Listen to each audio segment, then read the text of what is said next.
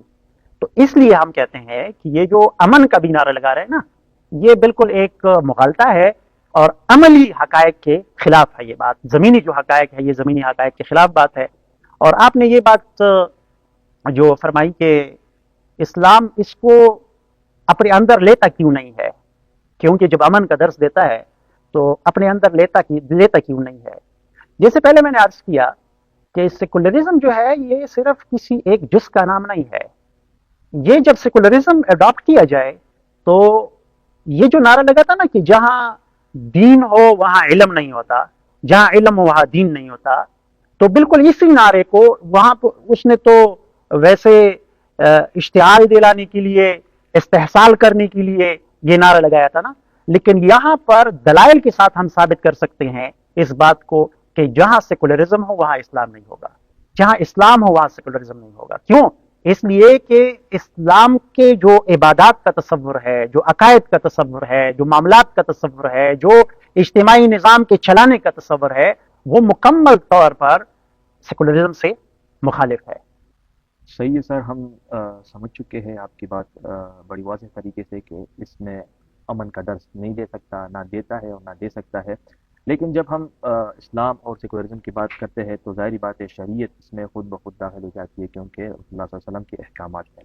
شریعت کے بارے میں سیکولرزم کا یہ کہنا ہے کہ یہ ایک پرائیویٹ معاملہ ہے، اور آخر اگر خدا اور انسان کے درمیان کوئی پرائیویٹ معاملہ ہو تو ہمیں اس کو نہیں چھیڑنا چاہیے. اگر کوئی انسان اللہ تعالیٰ کے بتائے ہوئے احکامات کو فالو کرتا ہے تو صحیح بات ہے، خیر مقدم کرے اس کا. اگر کوئی انسان وہ نہیں فالو کرتا، اس کی وائلیشن کرتا ہے، تو ہمیں اس میں انٹرفیئرنس نہیں کرنی چاہیے. تو آخر اس بات میں قباحت کیا ہے، اس بات میں خرابی ہی کیا ہے کہ ہم اس کو انٹرپریٹ نہیں کریں؟ یعنی مطلب یہ ہے کہ جو انسان ہے اس کا تعلق خدا سے پرائیویٹ ایک معاملہ ہے، وہ اس کو فالو کرتا ہے نہیں فالو کرتا، اٹس اپ ٹو ہیم. اصل میں اس سوال کا ایک جواب سید ابو العلا مودودی رحمہ اللہ نے دیا ہے. وہ لکھتے ہیں کہ جس خدا کے ساتھ میرا معاملہ ہے، کیا اس کو میں حاکم، خالق، مالک مانتا ہوں کہ نہیں مانتا؟ اگر اس کو میں حاکم، مالک، حاکم نہیں مانتا، خالق نہیں مانتا، تو اس کے ساتھ پرائیویٹ معاملہ رکھنے کی ضرورت ہی کیا ہے کہ میں اس کے ساتھ پرائیویٹ معاملہ رکھوں؟ وہ نہ میرا خالق ہے، یعنی مجھ سے ایک ایرریلیونٹ چیز ہے، ایک ایرریلیونٹ ہستی ہے جو میرے ساتھ ایرریلیونٹ، جس کا کوئی تعلق ہی نہیں ہے، نہ اس نے مجھے پیدا کیا، نہ اس مجھے رزق دیتا ہے، نہ وہ مجھے صحت دیتا ہے، تو اس کے ساتھ میں پرائیویٹ معاملہ کیوں رکھوں؟ یہ تو میرے عقل کے خلاف ہے. یہ خدا تو ہو نہیں سکتا، ایسا کوئی خدا تو ہو نہیں سکتا. دوسری بات یہ ہے کہ انسان خدا کو تو تسلیم کرتا ہے، اس کو خالق بھی مانتا ہے، حاکم بھی مانتا ہے، مالک بھی مانتا ہے، لیکن وہ یہ کہتا ہے، اس کا یہ دعویٰ ہے کہ اس خالق ہی نے مجھے یہ آزادی دی ہے کہ آپ کا تعلق میرے ساتھ پرائیویٹ رہے گا. آپ میرے احکامات پر عمل کرے نہ کرے، آپ مجھے انفرادی زندگی میں، اجتماعی زندگی میں فالو کرے یا نہ کرے، میں بس خواہ میں آپ کا خدا ہی رہوں گا، آپ کا خالق، مالک، حاکم ہی رہوں گا. اچھا غور کیا جائے تو یہ بات تو خدا کی طرف منسوب کی جاتی ہے نا، کہ خدا اس طرح کہتا ہے کہ میں نے تمہیں آزاد پیدا کیا ہے، ٹھیک ہے میں تمہارا حاکم، خالق، مالک ہوں، کبھی کبھی اگر آپ مسجد میں آتے ہو، نماز پڑھتے ہو تو ٹھیک ہے میں آپ کی اس کی قدردانی کروں گا، تسبیح پڑھتے ہو، لیکن اس میں نے آپ کو آزاد چھوڑا ہے کہ آپ اپنے اجتماعی زندگی کو کیسے گزارتے ہو، آپ مجھے فالو کرتے ہو نہیں کرتے، جہاں پر آپ یہ مرضی ہے فالو کرو، جہاں پہ مرضی ہے فالو نہ کرو. تو میرے خیال میں یہ بات جب خدا کی طرف منسوب کی جاتی ہے تو اس بات کی دلیل خدا ہی کی طرف سے ہونی چاہیے. خدا سے ہم کیسی پوچھے تو وحی کا سلسلہ تو بند ہے، لیکن وحی کا جو اصل مغز ہے، اصل جو وحی جو نازل ہوئی تھی، وہ ہمارے پاس آج بھی زندہ طور پر موجود ہے قرآن و سنت کی شکل میں. تو وہاں سے کوئی یہ دلیل لے کے آئے کہ جی خدا کا ہم سے یہ مطالبہ نہیں ہے کہ آپ اجتماعی زندگی میرے احکامات کے مطابق گزارے، لیکن ان کے برعکس ہم دیکھتے ہیں کہ وہاں پر تو لکھا ہے وَمَا كَانَ لِمُؤْمِنٍ وَلَا مُؤْمِنَةٍ إِذَا قَضَى اللَّهُ وَرَسُولُهُ أَمْرًا ان یکون لهم الخیرۃ من امرهم ومن یعص اللہ ورسولہ فقد ضل ضلالا مبینا. وہ تو کہتا ہے کہ کسی مرد مومن عورت کو اختیار ہی نہیں ہے کہ وہ اللہ اور اس کے رسول صلی اللہ علیہ وسلم کسی بات کے بارے میں فیصلہ فرما دے، وہ اس میں اپنی مرضی چلائے. یہ تو بالکل اس نظریے کے خلاف پڑتا ہے. خدا تو یہ کہتا ہے. اور تیسری بات، اس لیے یہ جو سیکولرزم سے ایتھیزم کی طرف سفر ہے نا، یہاں سے پھر شروع ہوتی ہے کہ پہلے تو وہ کہتے ہیں کہ ٹھیک ہے یہ خدا تو ہے، لیکن جب ان کو دلیل دی جائے کہ بھئی وہ خدا تو اس طرح کہتا ہے، وہ پہ کہتے ہیں چلو ہم مانتے ہی نہیں ہے خدا کو. صحیح. سر ہم آپ کی بات سے ایگری کرتے ہیں، لیکن یہاں پر ایک سوال اور اٹھتا ہے کہ انسان جو ہے وہ تغیر رکھتا ہے اور شریعت کو ثبات ہے بقول سیکولرزم، بقول سیکولرز، اور یہ کہتے ہیں کہ شریعت کو ثبات ہے لیکن انسان تغیر رکھتا ہے. اور یہ بات انسانی فطرت کے مکمل خلاف لگتی ہے کہ اس کے لیے اس شریعت کو قانون بنایا جائے جو انسان جب انسان میں تغیر واقع نہیں ہوا تھا تب وہ نازل ہوا تھا. اس شریعت کو اس کے لیے قانون کیوں بنایا جائے جب انسان میں آلریڈی اتنا تغیر واقع ہو چکا ہے؟ لیکن شریعت جو ہے وہ 1400 سال پہلے ہم پر نازل ہو چکی ہے، تو وہ قانون بنانا بھی ایک قسم کا میرے خیال میں اس کے ساتھ ناانصافی ہے. تو آپ اس کے بارے میں کیا کہنا چاہتے ہیں؟ اچھا، یہ جو سوال آپ نے کیا ہے، یہ مصر کے ایک بہت بڑے سیکولرزم کے علمبردار فواد زکریا نے بھی یہ سوال اٹھایا ہے کہ شریعت کو ثبات ہے اور انسان کو تغیر ہے. لیکن میرے خیال میں یہ انسان اور شریعت کا کوئی علمی تجزیہ نہیں ہے، یا تو ایک جذباتی تجزیہ ہو سکتا ہے اور یا معتصبانہ تجزیہ ہم کہہ سکتے ہیں اس کو. اس لیے کہ شریعت کو ثبات ہے یہ بالکل غلط بات ہے. شریعت میں ثبات بھی ہے، وسعت بھی ہے. ثبات اس حیثیت سے ہے کہ ان کے اصول جو ہے، جیسے خدا ایک ہے، انبیاء اس کے نمائندے ہوتے ہیں، وہ غلطیوں سے پاک ہوتے ہیں، ختم نبوت، اسی طرح آخرت، تقدیر، خیر و شر، ان میں اختلاف نہیں ہے. یہ ان کو ثبات ہے. ظاہر بات ہے اگر آدم علیہ السلام کے زمانے میں ایک انسان پیدا ہوتا ہے، وہ انسان کہتا ہے کہ خدا ایک ہے، اور آج کوئی کہے کہ خدا دو ہے، تو یہ تو کوئی معقول بات نہیں ہوئی نا. خدا تو ایک ہی ہے.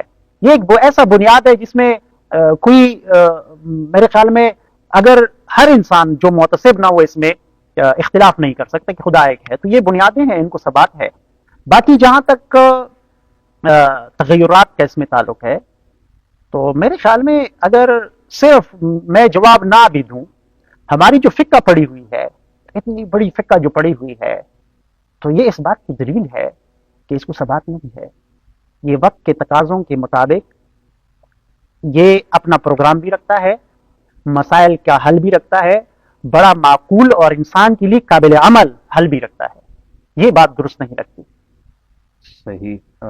سر لیکن یہاں پر ایک سوال. اچھا، یہ اس میں ایک یہ بات ایڈ کروں کہ یہ جو کہتے ہیں نا کہ انسان کو تغیر ہے، انسان کو بھی تغیر نہیں ہے.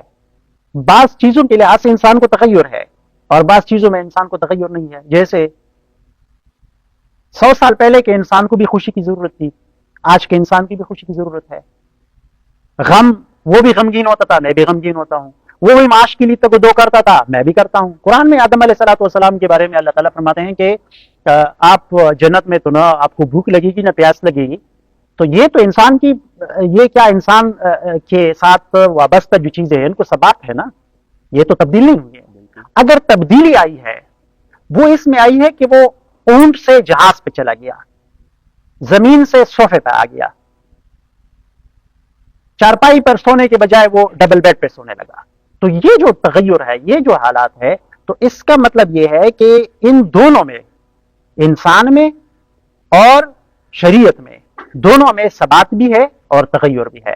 اسی طرح ایک تیسری چیز کائنات کو دیکھیں، کائنات میں ثبات بھی ہے، تغیر بھی ہے. یہ ہمارے سامنے جو روزانہ سورج طلوع ہوتا ہے، یہ اس طرح رات کو ستارے نکلتے ہیں، دن رات ایک خاص ٹائم کے بعد آتے ہیں، خاص ٹائم کے بعد جاتے ہیں. ان چیزوں کو ثبات ہے. پہاڑ اپنی جگہ پہ کھڑے ہیں، ان کو ثبات ہے.